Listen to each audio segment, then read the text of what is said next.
This video is for Math 112, Trigonometry, section 4.3 on the law of cosines. So I'll go through the derivation for the law of cosines. It's also in the textbook.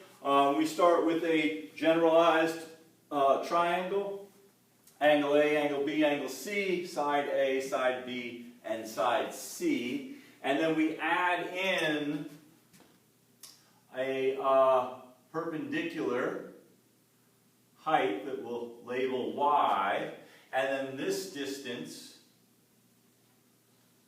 the part of AC, we'll label that x, and we'll call this point here d. So CD is a distance of x. Okay. Next, we put this triangle on the coordinate axes. Okay. So this point right here is the point B0, right? Because this distance out to that point is B. Let's see here. This point right here, let's see here. We need to use some trig functions. So what do we want to say? We want to say that the sine of C is y over A. So y is A sine C. And then the cosine of C is x over A. And so x is a cosine C. And so this point right here then, the x coordinate is A cosine C, and the y coordinate is A sine C. Okay. Now, if you remember the distance formula that we talked about, I think, I did this when we were deriving those double angle identities, right? x2 minus x1 all squared plus y2 minus y1 all squared equals d. Well, in this case, the distance, we already know it. It's the value c, whatever that value happens to be. Okay? Let's see. The difference between the x's is going to be a cosine c minus b all squared. And then the difference between the y's is going to be a sine c minus 0 all squared. Okay, let's see. Let's square both sides. So we'll get c squared is a cosine c minus b all squared plus a sine c all squared. All right. So this piece right here, let's see, this one's going to be longer. This piece right here is going to be a squared sine squared c, right? We can distribute the exponent into the multiplication, but not into the subtraction. Very important point. This needs to get multiplied by itself. All right, I'll go ahead and write it out just to reinforce the concept that this will not be a squared cosine squared c minus b squared. That's not what's going to happen.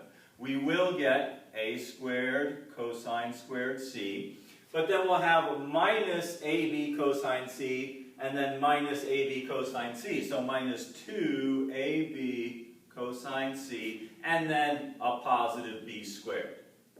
And then we've got our a squared sine squared c. All right, now the trick is take this a squared sine squared c, put it out in front with the a squared cosine squared c, ab cosine c, and then factor out the a squared, and then, let's see, I'll put that b squared in front, plus b squared minus 2ab cosine c. This is 1. All right, sine squared c plus cosine squared c equals 1. So there is our law of cosine. C squared is a squared plus b squared minus 2ab cosine c. All right, so now you can do this with any of the sides. It doesn't, you can pick any side to be side C or side A or side B. It doesn't matter. So sometimes the other formats that this appear in is B squared would be then A squared plus C squared minus 2AC cosine B. And then A squared would be B squared plus C squared minus 2BC cosine angle A. Okay? So, all right. So, there's the law of cosines. Here's why it's true. Let's look at some examples in using it to find sides and angles. Now, a lot of the point here, this is a more complicated formula than the law of sines, but it works in situations where the law of sines doesn't. I talked about that a little bit in the one of the previous videos when we were finishing up talking about the law of sines. I talked about how if you just have an angle, like if you have a triangle like this and you want to know what are the angles in here, law of sines is not going to help you. Okay? Likewise, like if you know that this is 40 degrees and that this is 10 and this is 12, now again we can't use the law of sines because we don't have a pair with a side and an angle in it. Okay? But the law of cosines will work in both of these situations. And I recommend that you use the law of sines in other situations just because it's easier to use. Now the one thing about the law of cosines is there's no ambiguous case. Okay? I talk about this in one of those examples. And maybe I'll go ahead and do that one on the board before I get into the problem. So let's take a look at that one.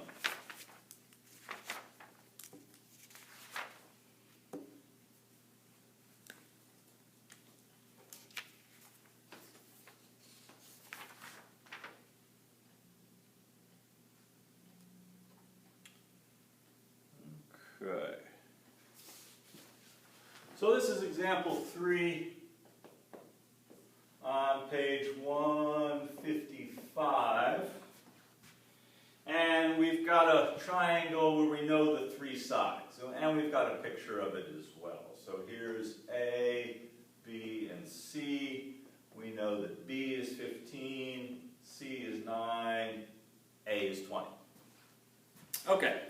So in the example, like I said, there's no ambiguous case, so it doesn't matter at this point how we choose to set this up. Okay?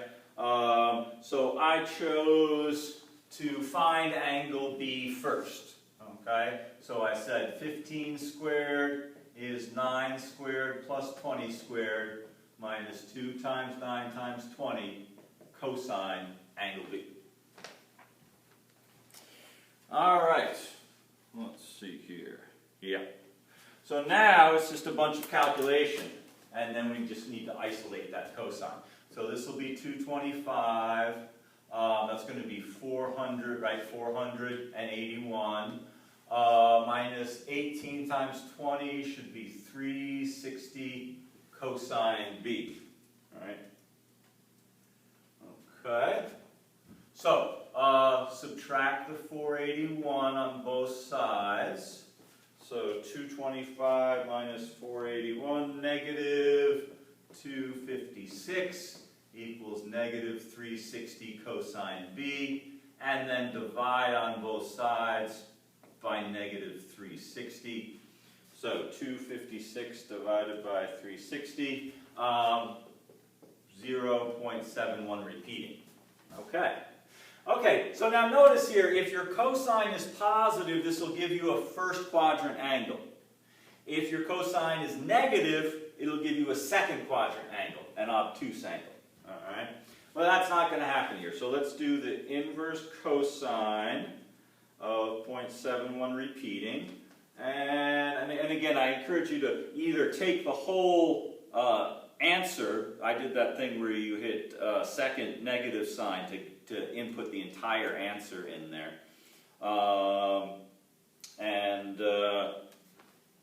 So either do that or type in a lot of ones. Here, I was just going to show you what I did on that one. Okay, so I did it's take the negative. Negative 256 divided by negative 360. And there's our 0.71 repeating, and then I go inverse cosine, and then second negative sign to get that answer in there, ANS, and there's our answer for B, 44.7 degrees. Okay.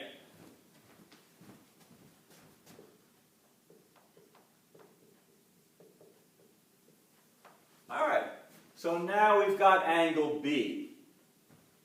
Now, let's see here. I would recommend that we pick one of the shortest sides here, because that can't be an obtuse angle. It has to be an acute angle, less than 90 degrees, right? If you've got a triangle, and we know you can only have one obtuse angle in a triangle, right? Let's say this is 110 degrees. You can't have another angle in there that's more than 90, okay? So that means if we, and the longest side is always going to be across from that biggest angle. So if we pick one of the shortest sides, that's a guarantee we're talking about an acute angle. A guarantee we're talking about an angle of less than 90 degrees. So that's why I'm going to pick the 9 here. Okay, so let's go ahead and do that. What do we want to find? We want to find angle C. So we'll say, I'm going to use the law of sine. Sine C over 9 equals sine of B, which is 44.7 degrees, over 15. All right. Let's see what we get here. So, we do the sine of 44.7 degrees divided by 15 times 9. And that says that the sine of C is going to be about 422,037 or so. And then we'll take inverse sine on that whole value. And we'll get C is going to be about, what is this, 25.0 degrees. If we round this to the nearest tenth, we'll get 25.0.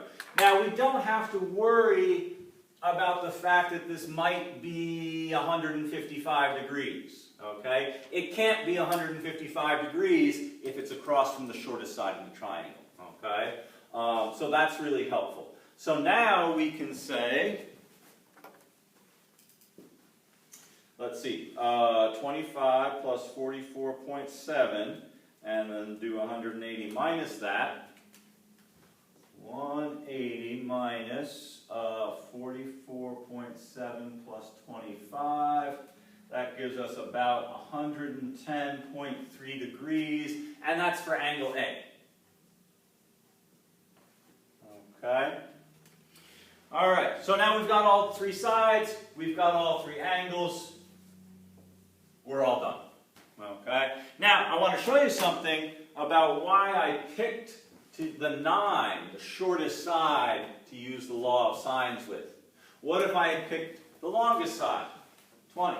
Okay, so then we would say sine A over 20 equals the sine of 44.7 degrees over 15.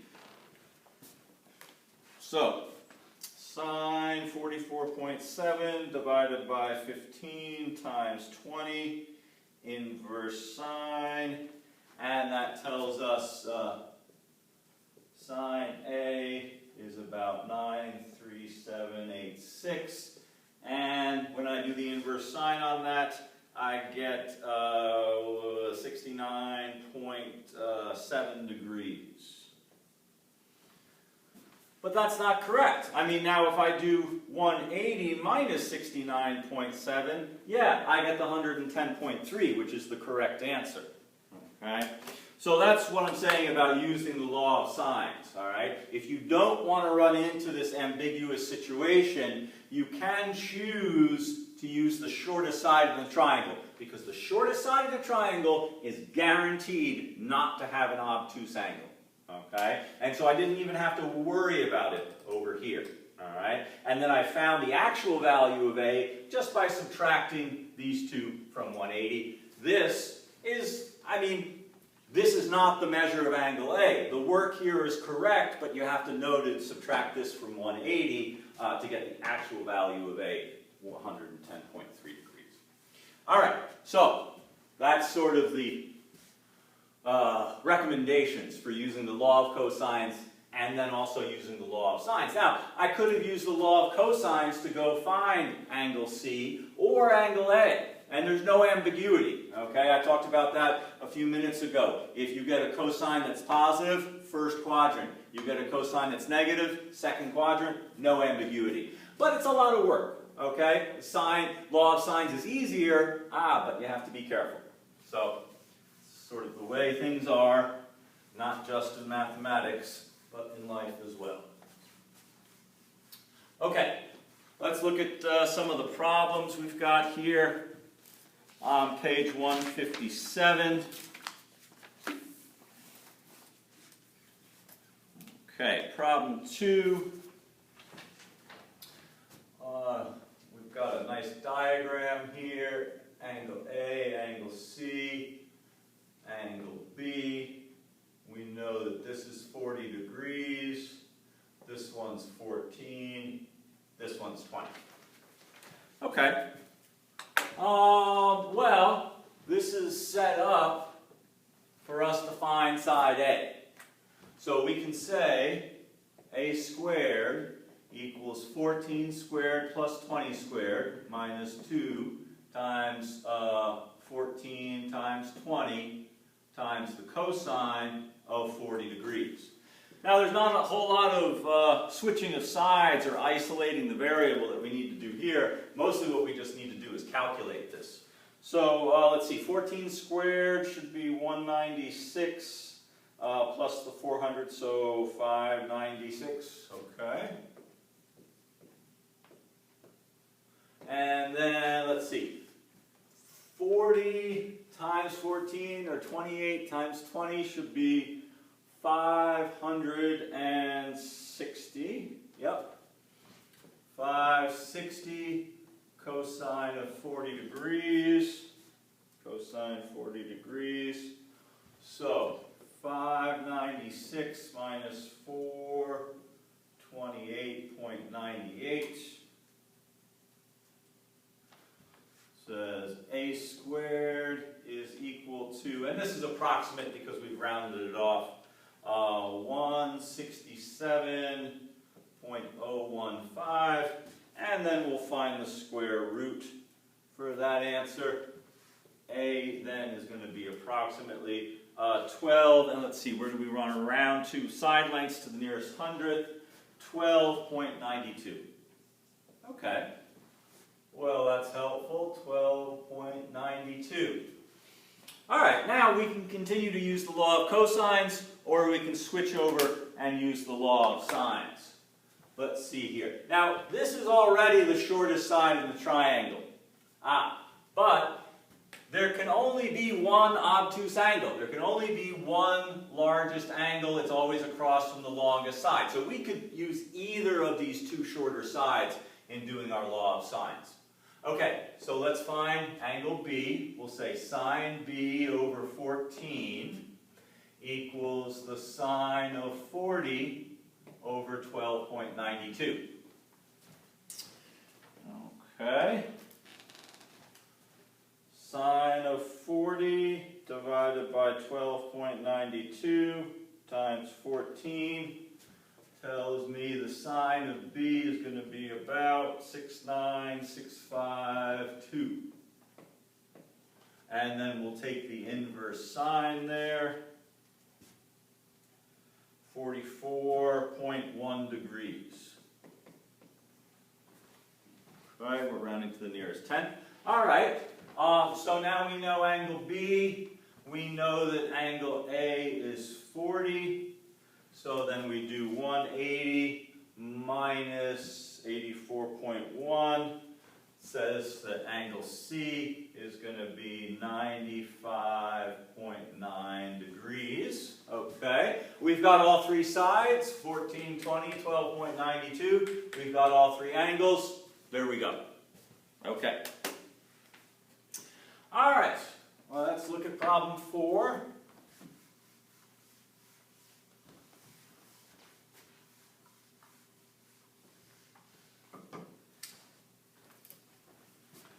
Again, we have a diagram. Let's see here. And this diagram kind of tells us it's a good idea not to rely too much on diagrams, but it looks like A is going to be an obtuse angle in this one. It is across from the longest side, so there's a pretty good chance of that happening. Okay. Well, I'll set it up to find angle A. All right. In that last problem, where we were finding an angle, it turned out to be an acute angle, less than 90 degrees, and so we were doing the inverse cosine on a positive number. Here, we're going to end up with a negative value for the cosine, and this angle should be greater than 90 degrees. Let's see how that works. Okay. So, A squared, 68 squared, equals 42 squared plus 38 squared minus 2 times 42 times 38 times the cosine of angle A. All right, well, let's compute all these things here. 68 squared, 4624. 42 squared plus 38 squared, 3208, and then 2 times 42 times 38, 3192 cosine A. Now, I want to pause here just for 1 minute and point something out. Common mistake that I see people make is to not understand the order of operations, right? Can't remember if I've talked to our class about this or not. I talk about it frequently because it governs a lot of things that happen in mathematics, okay? So, here's the thing. We have to do any multiplying or dividing before we do any adding or subtracting. What I'm saying is this 3192 is attached as a coefficient to the cosine of A. You can't do 3208 minus 3192. That's just not how the order of operations work. It's vitally important that you understand that. If you've gotten this far in mathematics, you really need to not make errors in your order of operations, okay? All right, so what we need to do in this situation is subtract this over to here and then divide by this negative 3192. Something else to point out here, this 3192 has a negative sign in front of it, and when I subtract the 3208 on both sides, let's see, that will cancel out. This will be 1416. This one will be negative 3192 times the cosine of A. Alrighty? Alright, so then the next thing we need to do is divide on both sides by negative 3192, and that'll give us an approximate value for the cosine of A. So let's see what that is. 1416 divided by negative 3192. So this is approximately 0.44361. We'll do the inverse cosine on that, and here we get angle A as being 116.3 degrees. Okay, excellent. So now we've got all three sides, we've got one angle, let's find another angle, and then we'll subtract from 180 to find the third one. Okay. Let's see here. which angle. It doesn't matter which angle we choose, right? Because they're both guaranteed to be less than 90 degrees. We don't have to worry about the ambiguity of the law of sines. All right, so let's say sine B over 38 equals the sine of 116.3 over side A, which is 68.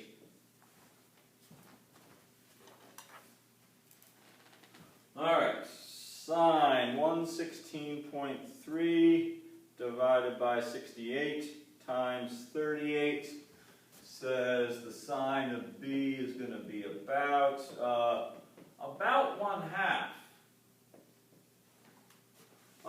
Which means that B should be about 30 degrees. Let's see how close it is. Inverse sine, 30.1 degrees. And there's a second angle. So then 30.1 plus 116.3, subtract that from 180, and angle C is going to be 33.6 degrees. Okay, so there's our three angles, there's our three sides. That's it for number 4. All right, I think we'll do a couple more examples in here, and then we'll call it good for this section. The last section in the textbook goes back into some application problems where you can use the law of sines and the law of cosines rather than just relying on right triangle trigonometry. Not that there's anything wrong with right triangle trigonometry. Sine, cosine, and tangent, just using them straight up is pretty straightforward. You can use the Pythagorean theorem if you have a right triangle. If you don't have a right triangle, you cannot use the Pythagorean theorem. If you look at the law of cosines, if any one of these angles is 90 degrees, then it just becomes the Pythagorean theorem. But if it's not 90 degrees, you have to have this extra term right here. Okay, let's see here.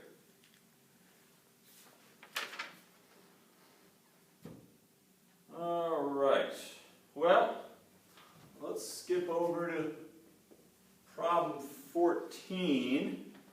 So here we've got angle B as being 10 degrees, side A as being 18, and side C as being 30.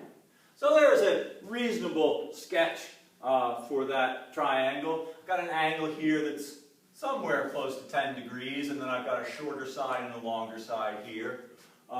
We don't know what this side B is. That's not a 6. Okay, let's go ahead and find side B then. So we'll say B squared is going to be 18 squared plus 30 squared. 2 times 18 times 30 times the cosine of 10 degrees. Okay, let's see here. Oh, so this is another one where we just have to do straight calculation here. So 18 squared plus 30 squared, so that'll be 1224. 36 times 30, 1080, times the cosine of 10 degrees. So, what do we get here? 1224 minus 1063.6 or so. So 1224 minus that value, b squared is going to be about 160.41, and if we take the square root on that, b to 2 decimal places is 12.67. Okay, so now we've got all three sides, and we just need to find one angle.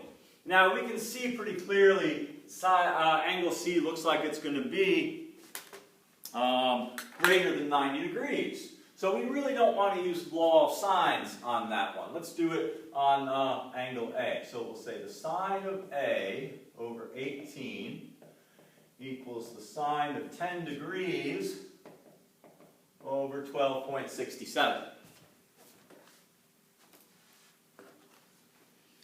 Okay, so sine of 10 divided by 12.67 times 18. So that says the sine of A is going to be about 0.2467 or so.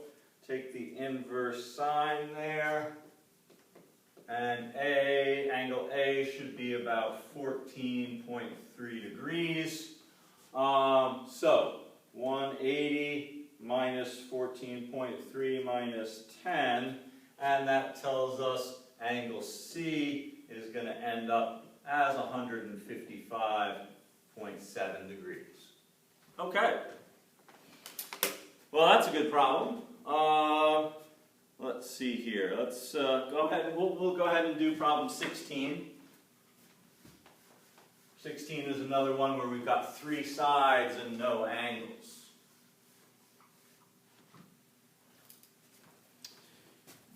Okay.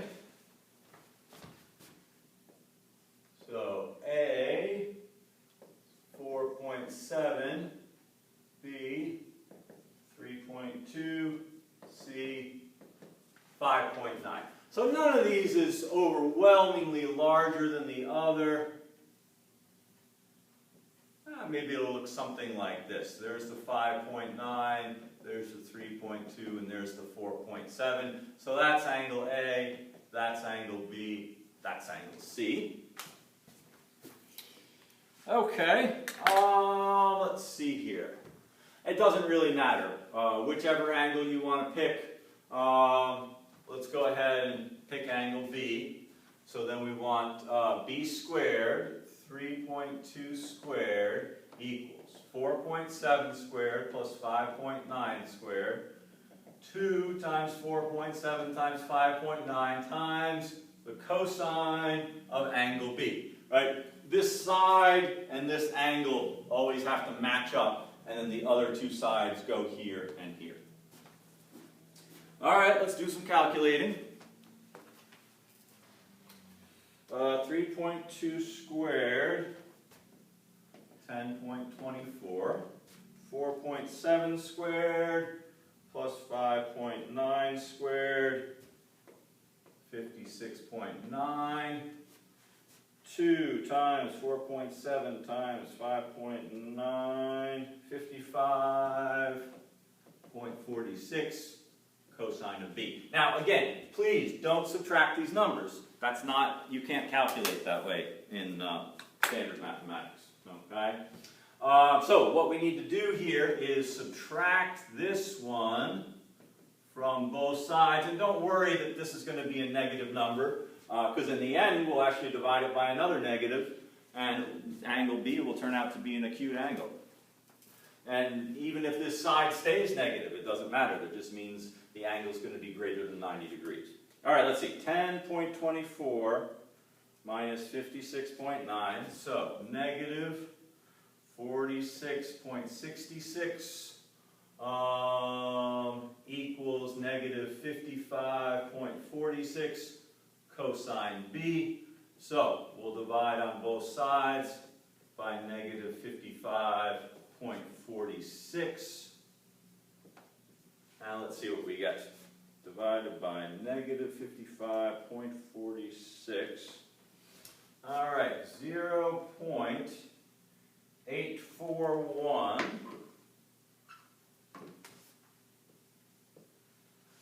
4133, and then I'll take the inverse cosine on that, and angle B is going to be about 32.7 degrees. 32.7 degrees. All right, there's our first angle. Let's pick the other small angle here. Let's find angle A using the law of sines. Sine of A over 4.7 equals the sine of 32.7 degrees over 3.2. Because we know that angle A has to be smaller than 90 degrees because it's not across from the biggest side in the angle, or the longest side in the angle. Okay, so sine 32.7 divided by 3.2 times 4.7 says that the sine of A is going to be about 7935, or thereabouts. And then we'll take the inverse sine on that, and we get angle A as being 52.5 degrees.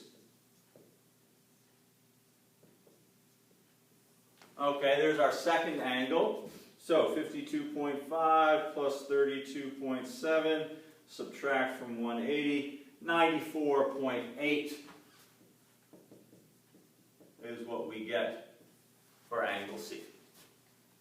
Okay, well, I think that's a good introduction to the law of cosines. We talked about where it comes from, why it's true, why it's useful, right?